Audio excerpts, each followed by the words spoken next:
Terima kasih Anda masih bersama kami di Political Show dan kita akan langsung bergabung dengan teman-teman dari Badan Eksekutif Mahasiswa Fakultas Hukum Universitas Islam Bandung atau Unisba.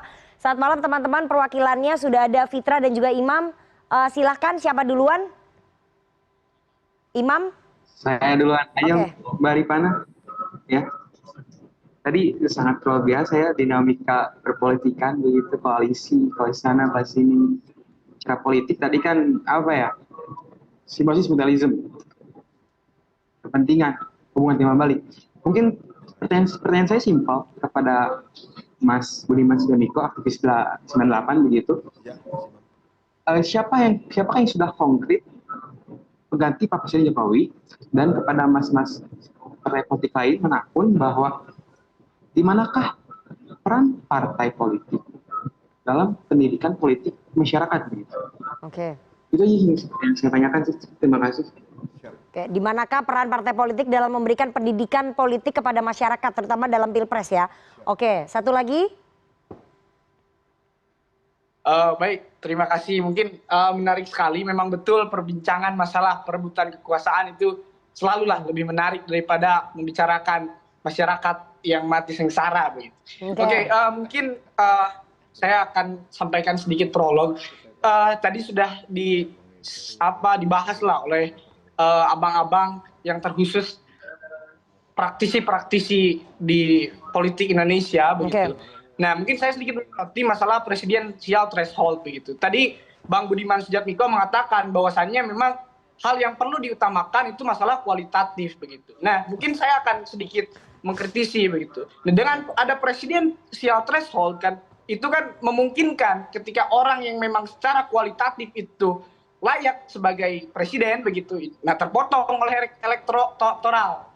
Nah, mungkin tentunya kita ingin khususnya milenial mahasiswa yang 60% itu pemilih di 2024 itu mahasiswa begitu, mahasiswa atau remaja lah.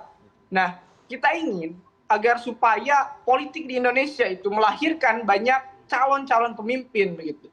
Misalnya mungkin PDIP dengan tidak bergabung dengan koalisi mana-mana, mengusung calon kan itu akan lebih menarik begitu. Nah, saya pribadi saya menginginkan bahwa ada calon presiden itu lebih dari 2 begitu. Karena dengan ada threshold ini dikotak-kotakan.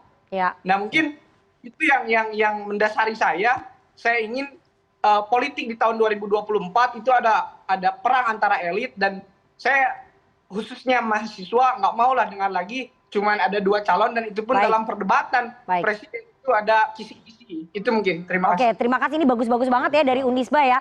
Ini pertanyaan dari Imam ya. Imam, pertanyaan dari Fitra ini sekaligus men-challenge PDI Perjuangan karena sekjen Anda Mas Hasto Kristianto berkali-kali mengatakan bahwa PDI Perjuangan berharap hanya ada 2 paslon yang akan bertarung pada Pilpres 2024. Itu suara mahasiswa nggak pengen cuma 2 calon doang. Mas Budiman, ayo gimana jawabannya? Ya, pertama-tama tidak harus dipertentangkan karena soal harapan kan harapan saja. Ya, kan dinamika politik bisa aja menjadi 3, even 4. Ya. Tapi yang paling menarik sebenarnya dari pernyataan mereka berdua adalah ini mereka betul-betul bisa mewarisi semangat senior-senior mereka di Unisba. Saya punya banyak dulu teman aktivis demonstran di Unisba dan cara berpikirnya masih sama progresifnya seperti yang dulu saya kenal aktivis dari Unisba ya. Saya sepakat bahwa 2 generasi muda ini ternyata berbicara kualitatif politik. Itu inline, cocok banget. Bukan menolak kuantitatif. Selesaikan dulu di kualitatifnya ya.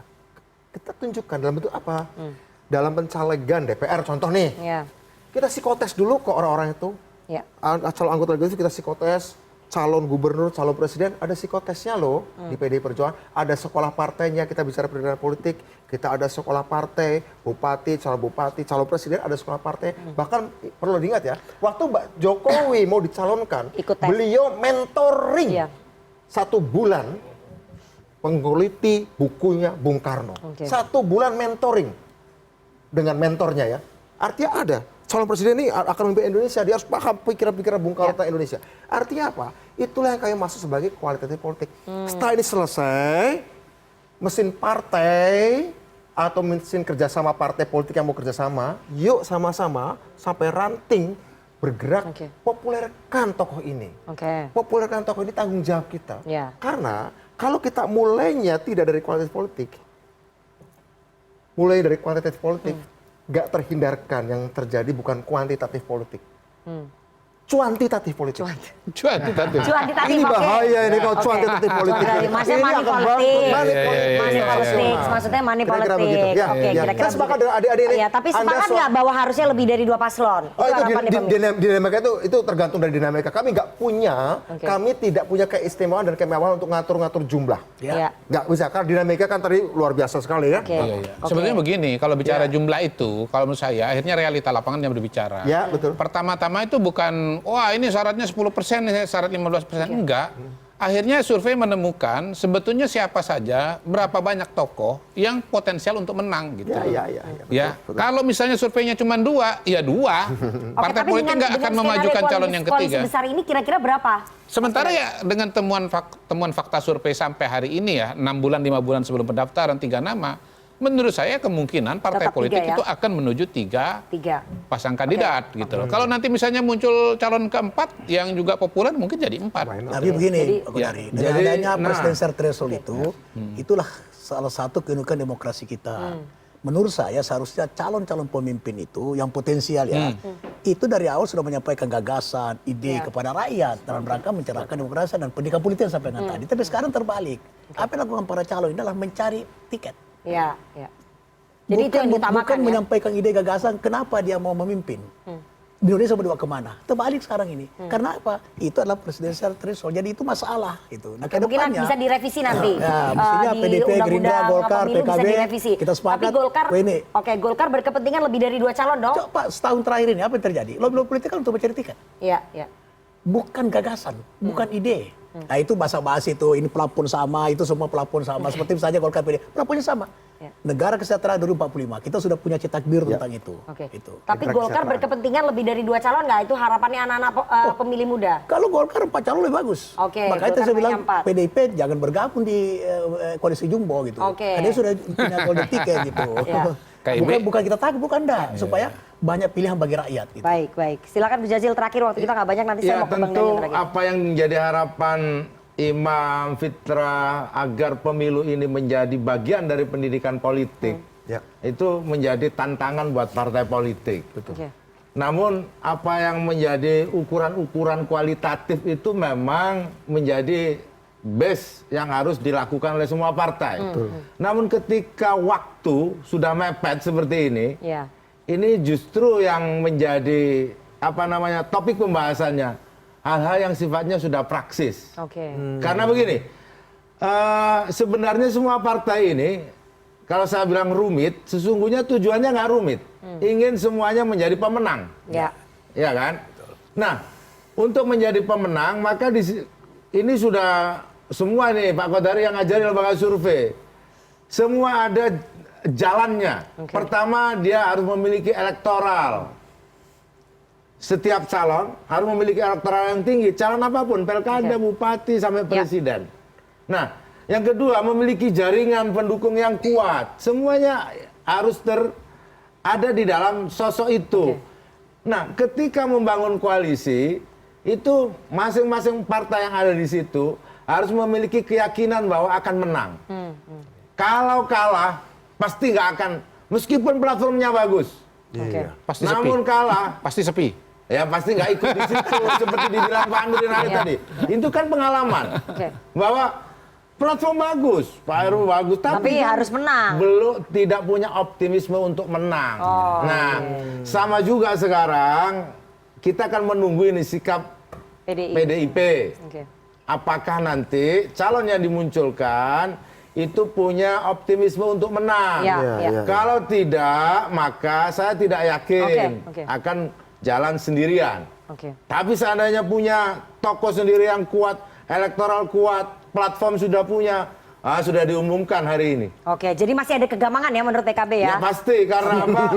Justru sekarang yang paling dekat untuk menuju kemenangan itu Koalisi Kebangkitan Indonesia Raya. Menurut saya. 1 menit Bang Daniel, waktu kita udah nggak banyak, silakan terakhir. Ya, pertama terkait dengan pendidikan politik itu concern Pak Prabowo ya. Kalau Anda perhatikan proses dialektika politik hari ini itu adalah proses pendidikan politik. Ada adab di situ. Silaturahmi. Pak Prabowo menunjukkan adab kepada mitra-mitra politiknya, kepada atasannya, kemudian keterbukaan di situ, bahwasannya ada proses dialektika intelektual di situ, kemudian ada bicara kebangsaan di situ dan macam-macam, dan itu adalah proses pendidikan politik yang sedang ditunjukkan dan sedang dituntun untuk masyarakat dan generasi muda seperti adik-adik kita. Kemudian kedua, yang sekarang memang sudah pasti begitu ya, yang sudah punya kekuatan salah satunya selain PDIP tentu adalah KIR.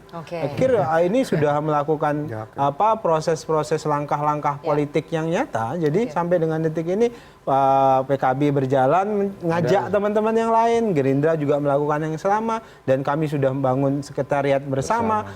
Di bawah semuanya sudah bekerja, semuanya semangat, Gerindra dan PKB untuk bekerja, dan kami bukan cuma sekedar ingin menang Pilpres, tapi juga ingin Gerindranya menang, PKB-nya menang, dan sebagainya. Jadi Gerindra pengennya PKB nggak kemana-mana meskipun ada partai-partai lain yang bergabung. Jadi PKB jangan meninggalkan. Iya, gitu Gerindra kepentingannya Meskipun semua bekerja sama dan kita bisa menang. Oke, kita tunggu nanti bagaimana konstelasi politiknya, karena waktu kita udah habis, nanti kita bahas di episode berikutnya ya, Mas Budiman. Oke, sedikit aja. Pertama, 30 detik. kalau kita bicara koalisi besar atau jumbo, yang akan kita akhirkan bukan leader, tapi dealer. Ini repot. Indonesia nggak kemana-mana. Setuju dengan saya, itu sependapat. Ya? Jangan kita melahirkan dealer, tapi leader. Kedua, Mas Priyo Budi Santoso dulu waktu masih di Golkar pernah mengatakan begini. Golkar itu partai para calon menteri. Kita punya banyak potensial menteri. PDI Perjuangan partainya para calon presiden. Jangan ngomong seorang Golkar. Jadi apa Bu Mega pusing, tapi pusing enak. Maksudnya apa kalau Golkar lebih pusing lagi? Karena nggak punya kader buat jadi capres. Gerindra lebih pusing sampai bagi-bagi partai lain, sampai dibagi-bagi ke partai lain. Politik cair sekali, kita nggak tahu konstelasi politik hari ini apakah akan sama sampai nanti jelang pendaftaran, karena kalau kita berkaca pada pemilu 2014 dan 2019 itu di detik-detik akhir lompatan, manuver-manuver politik itu bisa sangat berbeda antara satu partai politik dengan partai politik yang lain. Kita tunggu nanti jelang pendaftaran, dan juga teman-teman dari mahasiswa, terima kasih sekali. Semoga nanti teman-teman bisa memberikan pilihannya. Tapi setelah ini kita akan saksikan dulu sentilan-sentilan dari komisi.co seperti apa tentang konstelasi politik hari ini. Kita harus jeda, jangan kemana-mana, tetap bersama kami di Political Show.